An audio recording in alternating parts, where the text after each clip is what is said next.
Alam mo ba na ang buong proseso ng pagiging mummy ay tumatagal ng humigit kumulang 70 araw? Hindi ito basta-basta.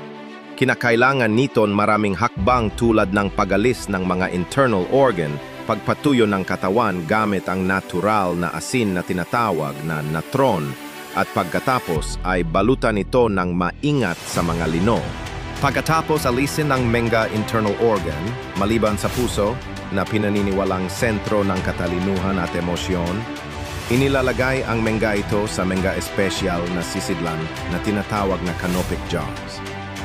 Ang bawat garapon ay may takip na kumakatawan sa isa sa 4 na anak ni Horus na sumisimbolo sa pagprotekta ng bawat organ.